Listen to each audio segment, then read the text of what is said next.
Welcome, everyone, to Center for Spiritual Living Rogue Valley in Medford, Oregon.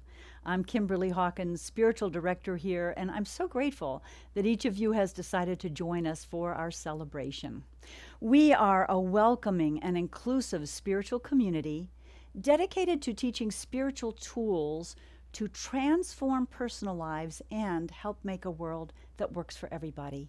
And we welcome you no matter where you happen to be on your own personal spiritual journey. With me this morning is Reverend Dr. Linda Rapond, who will be doing our invocation and reading shortly. And our musicians this morning are Alexa Ehrlich and Richard Williams. We go now to them for our opening song.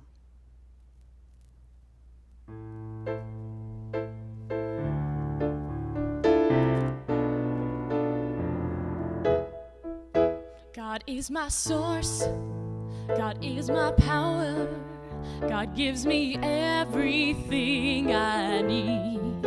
So I give thanks for all my blessings, God gives me everything I need. Joy is my source, joy is my power, joy gives me everything I need.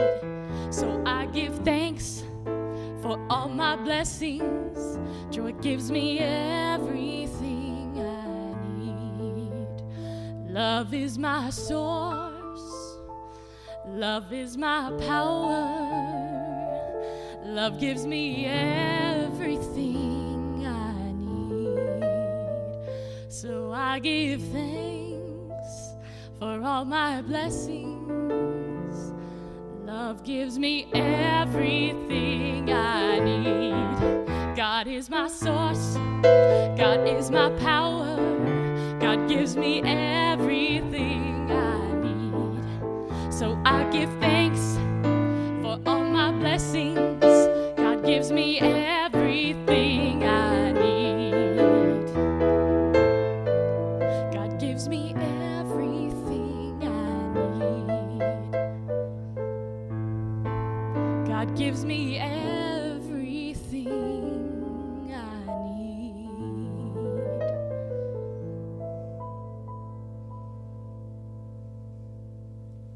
Good morning. Let's open this service in prayer. So just join me with your eyes opened or closed, whatever's comfortable for you, in a moment of prayer.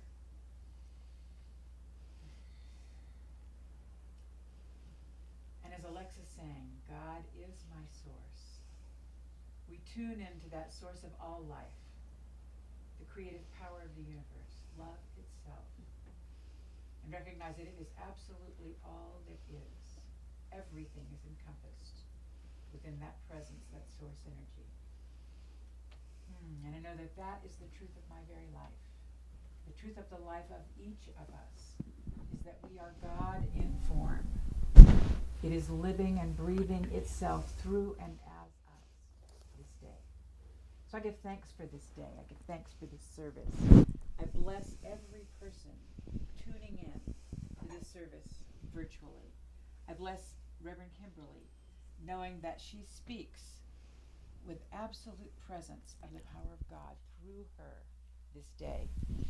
And I give thanks for the team of people that is doing everything in their power to make this service perfect. Thank you, God. And so it is. I'm going to do a reading this morning from Roger Teal's book, This Life is Joy.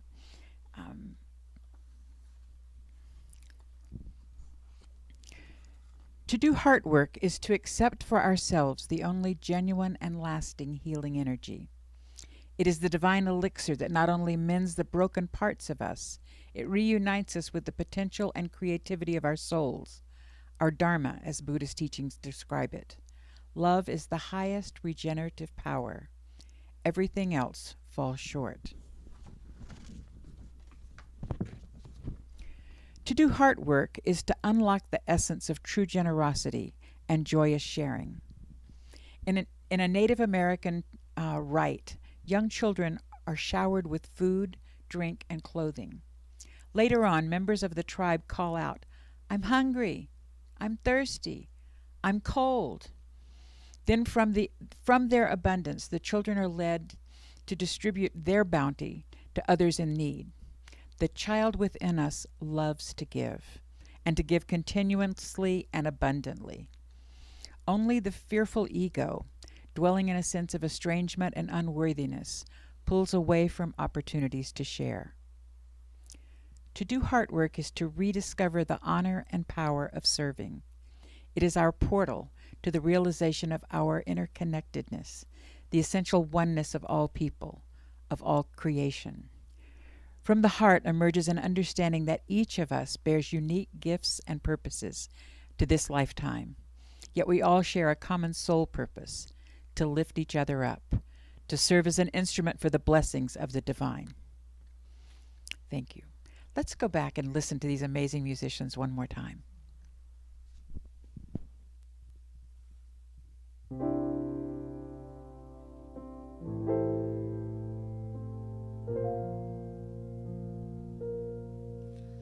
I am a child of this universe. The ocean dances at my feet. The wind plays a melody through my hair. I am loved at every turn. I am kissed by Mother Earth. I am a child of this universe.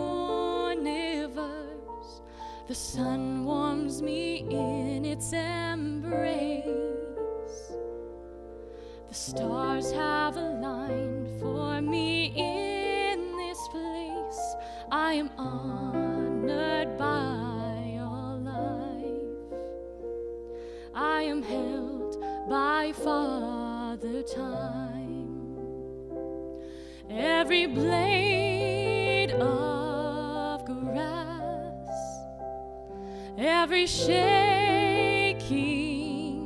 leaf on a tree, every mountain top sings of the glory of God moving through me. I am a child of this universe. Through my breath all life can breathe. I plant the seeds with my every dream. I can love at every turn. Give a kiss to Mother Earth.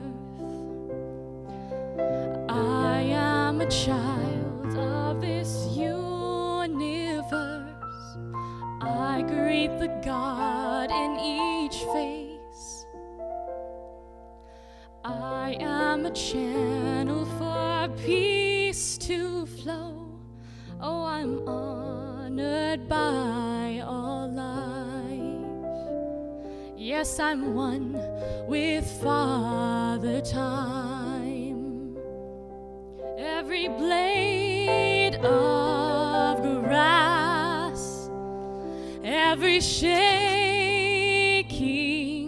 leaf on a tree, every mountain top sings of the glory of God moving through all, moving as me, moving as me, moving as you.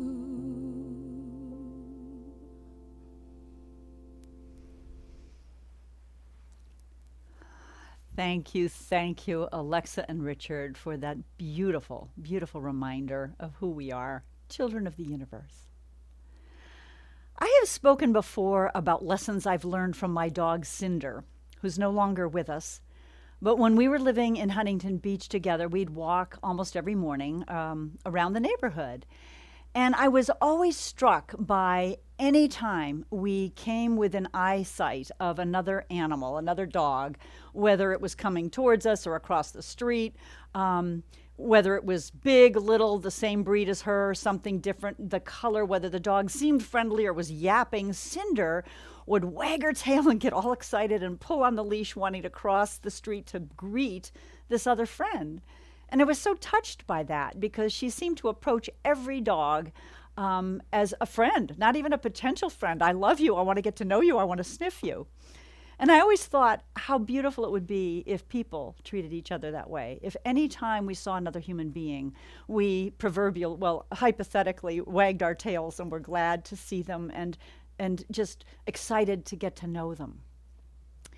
In our book of the month this month, written by Julia Cameron, the book is called The Prosperous Heart, Creating a Life of Enough. She tells another dog story. She was in New York City preparing to teach a workshop and went out for a walk in Manhattan one early morning. It was an overcast day, cloudy, really socked in. And she said every New Yorker just about walked with an umbrella tucked under his or her arm and walked very briskly, not looking at anybody else, not taking time to stop and greet the dogs as normally they would have, but just trying to get home in case it was going to rain. Now the dogs, she said, were wagging their tails as always and began to look confused about, hey, what's going on here? It's not raining now. She could almost hear them saying that, in their heads. What's wrong? Dogs, she reminded us, have the exquisite knowledge of living in the present moment, savoring it, not worrying about the future. Whereas people, not always. The weather report that morning said it might rain. It wasn't raining at the moment. In fact, the clouds were kind of playing peekaboo. And Cameron said an optimistic person might have said, gee, it's getting nicer. But that's not what people were doing. They were dreading the next moment, trying to get through the present moment. And she said, we're really not trained in optimism. We're trained in dread. The news media broadcasting constantly things that we should be upset about. Always we're being told we should be apprehensive about something. And she says worry is really an ingrained habit, perhaps the most deeply grooved habit of all. I was thinking this week about the expression, when we want something to happen, sometimes we'll say, God willing, and the creek don't rise. And it's so silly because what we know in Science of Mind is God is always willing to meet our needs, to give us what we want. It's God's good pleasure to give us the kingdom, Jesus told us. And, the creek does rise occasionally. We know that from the storms again in Louisiana and the challenges that are happening across the globe right now. Sometimes the creek does rise, metaphorically challenges happen. But we also know that God is always present and that things will work out. Always something good will emerge. Always God guides us through it. And sometimes not only do good things emerge despite the challenges, despite the creek rising, oftentimes things happen in a good way just because those things have unfolded that way. So I want to talk today about not worrying, about trusting that God's helping hand is always with us. Our founder, Ernest Holmes, said this: anything that will enable us to express greater life, greater happiness, greater power, so long as it doesn't harm anyone else, must be the will of God for us.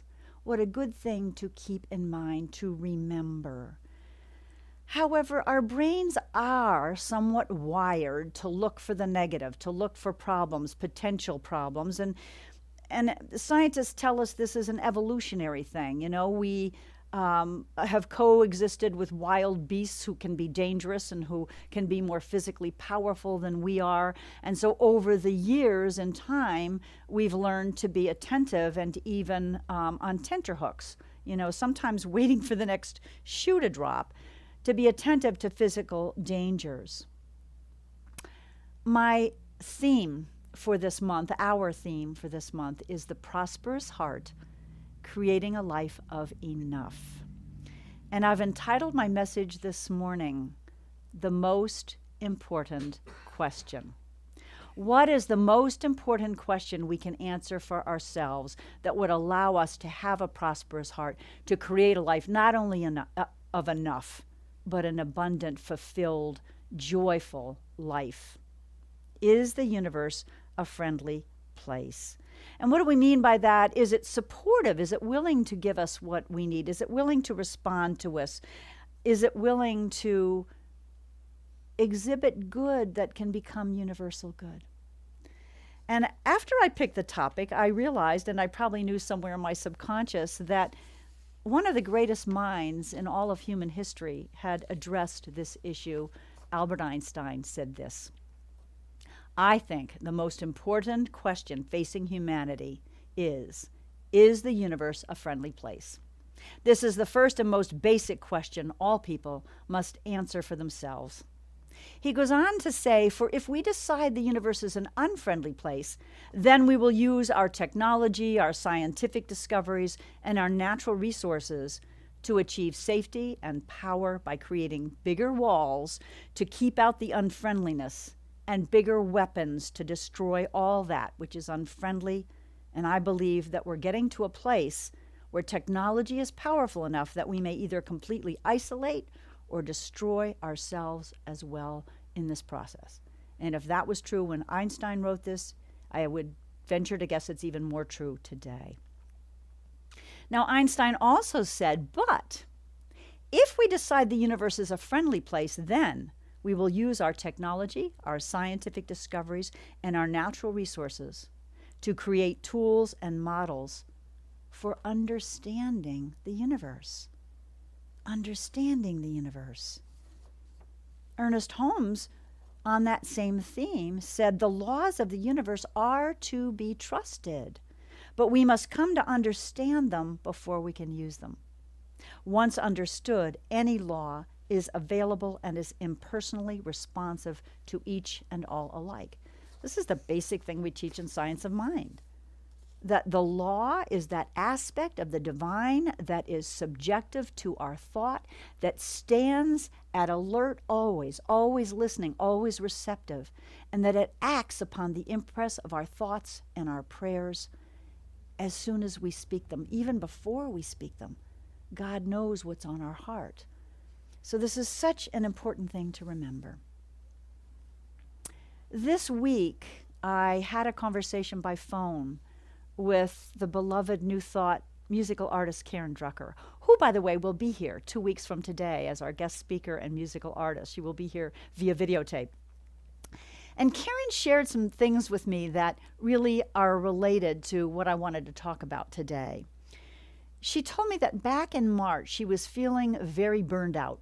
New Thought artists travel a lot to different spiritual centers to sing and provide music, and it can be a very rigorous schedule. She said she just had said yes too many times, and so she was really feeling exhausted. She said, I said to God, I need a break, and decided to take the month of March off and not travel. She said around mid-March, COVID hit in full measure and things shut down, and she had the odd thought, maybe I created this, maybe I did. And, it's interesting, the thread of thought that I went through at that point. In our Essential Earnest class, we talked a couple weeks ago about something called unconscious invitation.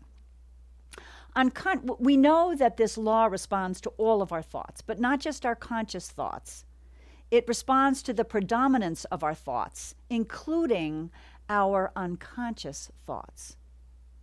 And when we talked about this in class, I had the thought, as Karen spoke too, that maybe the COVID epidemic, in part, is the result of a collective unconscious invitation. Now, I don't mean this to mean that we're bad or that we brought tragedy upon ourselves. What I mean is, I think many of us were needing a break. Many of us were burned out. Many of us needed perhaps to take a new look at a lot of the ways we do things in terms of how we treat our environment, in terms of how our social and our justice system is not equally kind to all of us, especially depending on the color of our skin.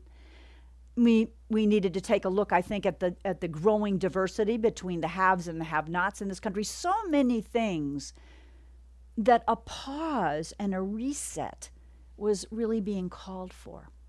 Interesting to think about that.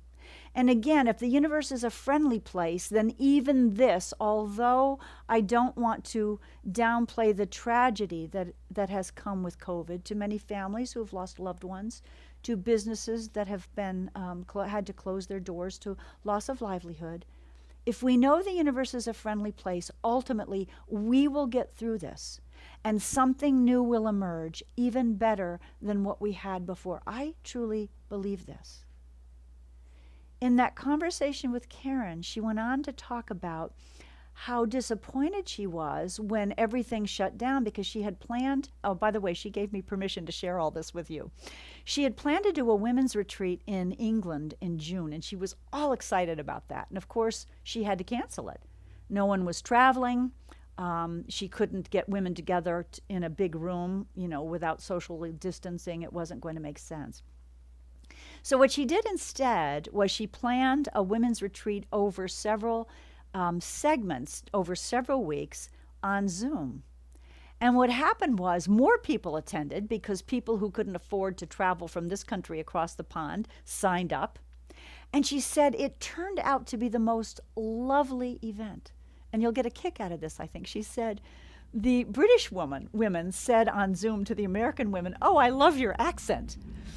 And the American women didn't want the British women to stop talking because they loved the sound of their voice. And there was this tremendous bond that happened between these two groups across the distance via Zoom. There was another lady, she said, who attended from Australia. She had to get up at 1 a.m. in the morning to attend. But this beautiful bonding happened because they couldn't do it in person. So is the universe a friendly place? Karen said, wow, I was really touched by the good that came out of that. One of my favorite scripture verses is Proverbs 3:5. Trust in the Lord with all your heart and lean not on your own understanding. In all your ways acknowledge him, and he will direct your paths. Of course, we don't personify God, but I too resonate sometimes with that I-thou relationship. There is this power, this presence that is within, but also all around us. And we don't have to lean on our own understanding. We don't have to judge something that we think right away is bad.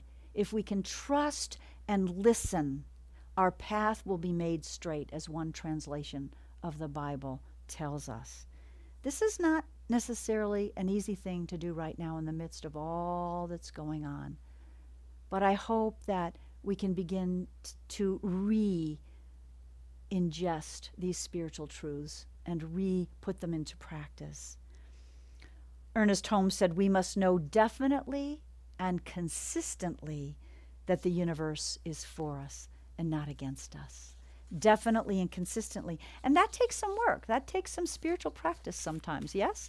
It takes maybe reaching out to a practitioner or a minister or someone of high consciousness to help us, to remind us, to pray with us. It takes reading uplifting things, not just listening to the news and allowing ourselves to get into that groove of worry and that habit of dread, of expecting the worst. I believe, too, that the universe rewards us for taking risks. Shakti Gawain said, the universe will reward you for taking risks on its behalf. Risk is the antidote to fear. I think of Karen risking to do that women's retreat online, and look what happened. Good came of that. It was something new. A lot of ministers now doing this live broadcast thing. A lot of ministers had never done this, but good is coming out of it. We're making more available spiritual teaching and education and truth. When we step forward in faith, oftentimes our fears dissolve. I don't know if you've ever experienced that. I have in my life. The worst thing is to kind of be paralyzed and be afraid to do something. And as soon as we start to take a step to do it, sometimes we become empowered and the fear kind of dissipates. I'd like you to look at a picture right now, a slide of a tarot card. It's a major arcana card, and it's called the Fool. Its number is 0. And 0 represents infinity. It represents infinite potential. And look at this card. He looks carefree, perhaps not paying attention to the fact that he's about to walk off a cliff. There's a little dog next to him, and I love that. I like to, some think the dog is trying to warn him. I like to think that the dog is a cheerleader saying, yeah, go, you're good. Notice the sun. It's not really a sun, it's white, and there's white light illuminating him, which I believe represents spirit. It represents illumination. He's holding a white rose, again, representing his illumination, his embodying spirit. I love this card. Some would say the Fool. It sounds negative. It's a negative card, but it isn't really. It represents new beginnings. It represents faith in the future. He's joyful. He's optimistic. He's a glass full sort of person. And it kind of bespeaks the idea that anything can happen in life when we're willing to be guided and we're willing to be positive. Ernest Holmes again said, anything you can dream of is not too great for you to undertake as long as it hurts no one and brings happiness and good into your life. Beautiful reminder. So this week I want to remind us to choose to see the universe as friendly. To use affirmative prayer. It is such a powerful tool in our teaching. There was a journal exercise in our book of the month, The Prosperous Heart. And it was a stem that you completed the sentence. And the stem was, it could have been an act of God when. And you take at least five of those things and answer that in your own life. For me, some examples might be, it could have been an act of God when I lost my job at Child Health, the nonprofit, because it gave me time to focus on my ministerial studies. It gave me time to develop a coaching and spiritual guidance practice. It could have been an act of God when my husband told me he wanted a divorce. Didn't feel like it at the time, mark my words, but it gave me the opportunity to truly understand who I was, my power, my desires, and to develop relationships that were healthy and strong. So try that this week. I invite you to try that. It could have been an act of God when something that first seemed quite negative or scary happened to you. Another journal prompt or another practice recommended in our book of the month is to take 5 issues in your life right now that you wish were happily resolved and thank God.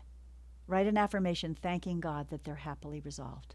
I am so glad that I have a new job that pays me well, or I'm so glad I have a new relationship that is harmonious and supportive. Whatever the issue might be, I'm so glad that my health is strong and vibrant and I have all the energy I need. Thank you, God. Thank you. Another favorite Bible quote of mine is Matthew 6:26. Look at the birds of the air. They neither sow nor reap nor gather into barns, and yet your heavenly Father feeds them. Are you not of more value than they? And the verses go on to say,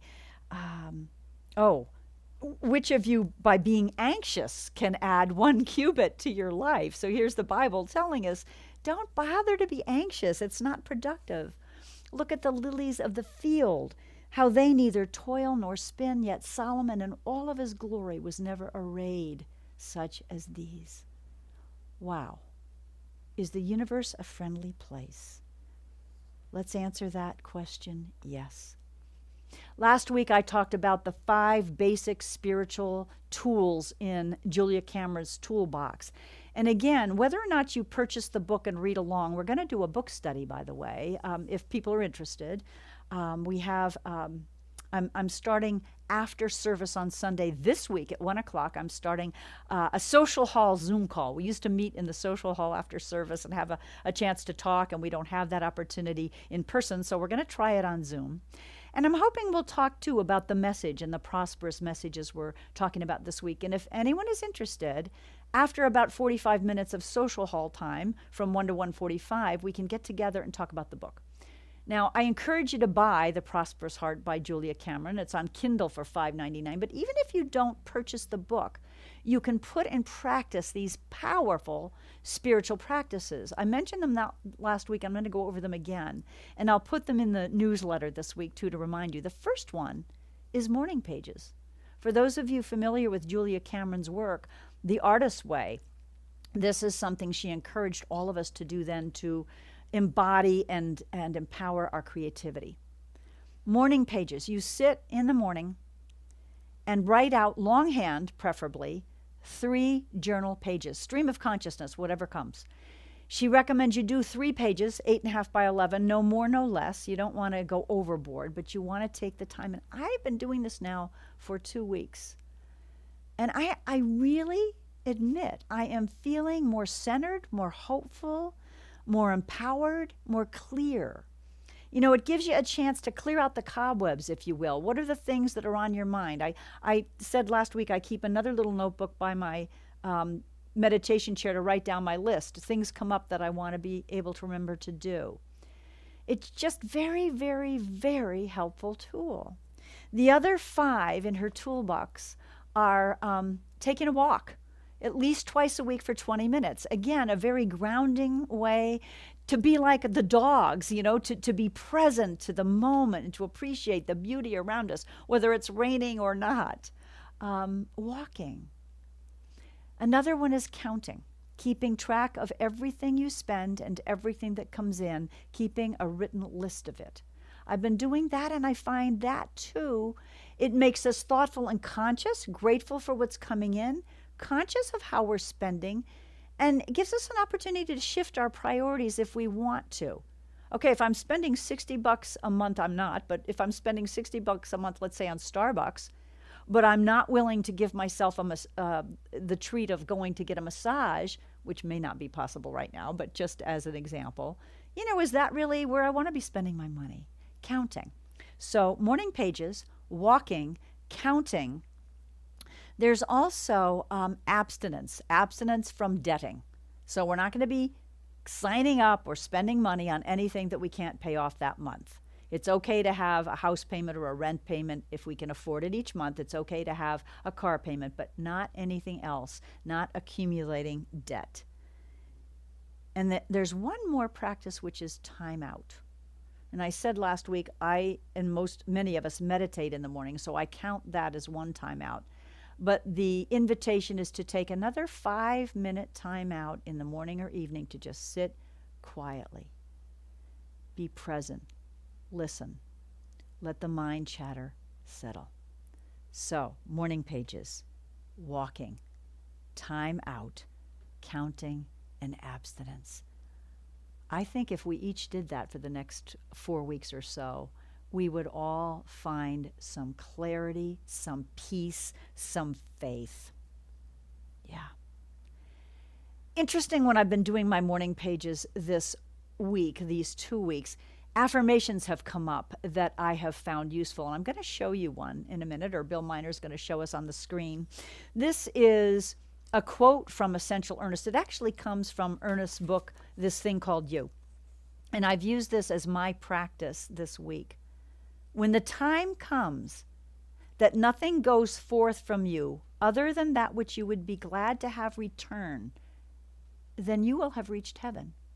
Again, when the time comes that nothing goes forth from you other than that which you would be glad to have return, then you will have reached heaven. This is a tall order, especially in our political climate, in the middle of an election time. And I must admit it's challenging, but my commitment is to do this to the best of my ability, to not speak ill of somebody, to be kind and loving like the dogs when they meet other dogs, when I meet other humans who may have very different political views or different social views than I, that it's fine to stand up and speak your mind, but let's do it with kindness. Let's do it in a way that we wouldn't feel put down or devalued or disrespected if we were on the receiving end of that. And I got to tell you, I felt happier doing that. I felt more peaceful doing that. It's not just for the good of others, it's for my good as well. So that's a lot, my friends. It's a lot of suggested spiritual practices, I know. And I'm going to wrap this up in a moment here by kind of just summarizing for you what I've said.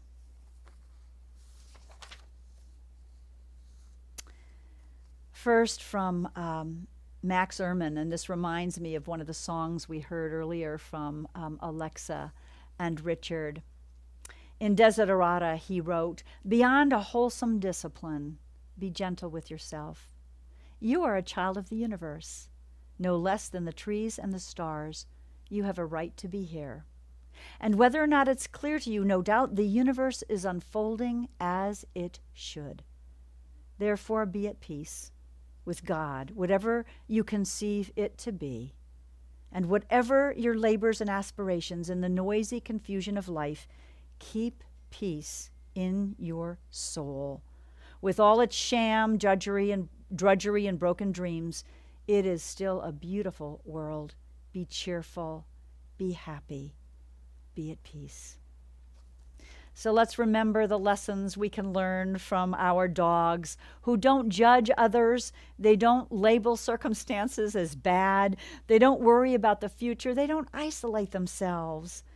They live savoring the present moment. They live with open hearts and they wag their tails, apparently having answered the most important question: is the universe a friendly place? It is indeed, my friends. It is. Namaste. We go now to our musicians.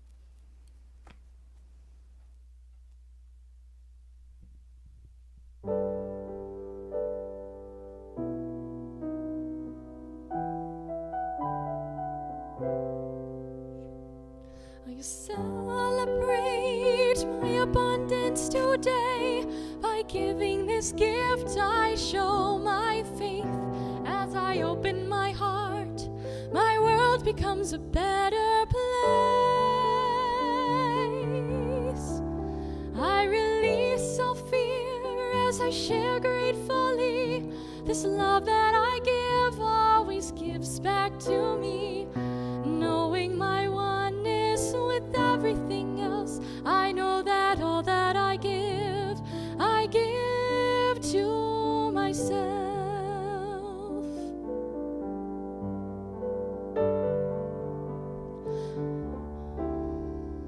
I celebrate my abundance today. By giving this gift, I show my faith.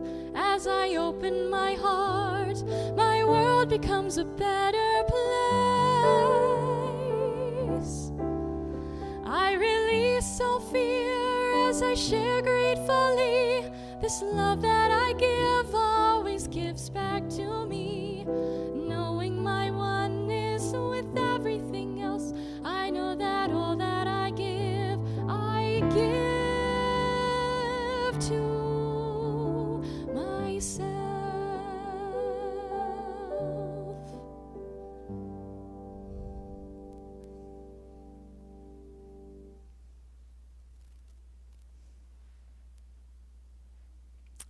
And now it is time for that spiritual practice called giving, when we get to recognize the abundance that's come into our lives and make a decision to share a portion of it to the places where we're spiritually fed. So I'm going to invite you to metaphorically place your gift over your heart, and let's think or say our new giving affirmation together. From the love of pure spirit within me, I bless this gift. I send it forth to heal and bless and prosper. It is evidence of my faith and my belief.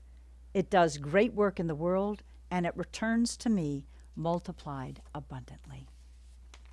There are several ways to give to Center for Spiritual Living Rogue Valley, and we're very grateful for the gifts you continue to to give us. There are many ways to do that. As you're able, you can go on our website, cslroguevalley.org. You can mail a check to P.O. Box 1458, Medford, Oregon, 97501. That check made out to CSLRV. And we now have a donate button on our Facebook page, so many easy ways to give.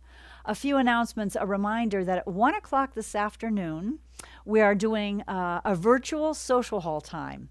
Our links to that meeting are on the newsletter that goes out every Wednesday. If you want to sign up for that newsletter, you can sign up under email on the Facebook page. We will be doing a book study or discussion about 1:45 or 2 after our social hall time. So join us for that if you'd like to talk about the spiritual principles and practices from our book of the month, The Prosperous Heart. We are also looking for a new treasurer starting next year. Starla Haas has done a fabulous job for the last 4 years. She's pictured here with Alexa, who is her granddaughter. And Starla will be leaving the board. Her term is up at the end of January. So if you or someone you know might be interested in that, please let us know. We continue now to have a new evening call on Thursdays for Social Connection at 7 p.m. and also 2 morning calls on Monday and Friday mornings. So please, and if you're not getting our newsletter and you'd like to join us for our social time this afternoon, email me at revkimberly, Kimberly, at cslroguevalley.org. I'll check my email before going on that call this afternoon and send you the links.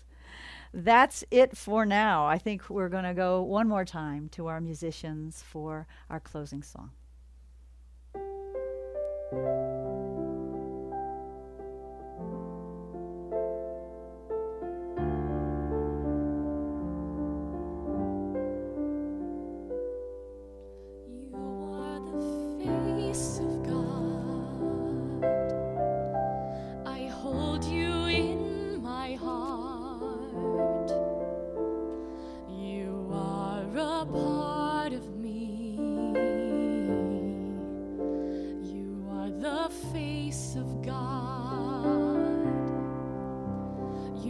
The face of God. I hold you in my heart. You are a part of me. You are the face of God. You are the face of God. I hold you in my heart. A part of me. You are the face of God.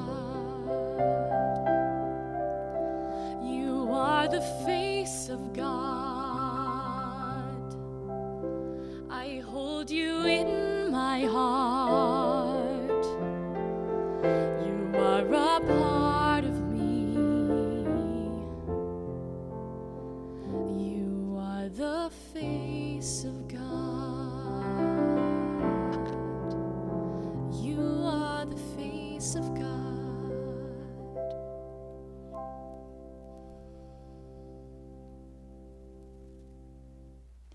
You are the face of God.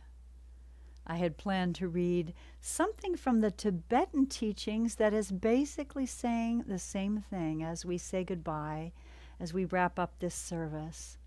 O nobly born, O you of glorious origins, remember your radiant true nature. Remember the essence of mind. Trust it. Return to it. Know it as home. O nobly born. Have a wonderful week, my friends. Be sure to join us at 1 o'clock for our social hall time. Be blessed. Take care.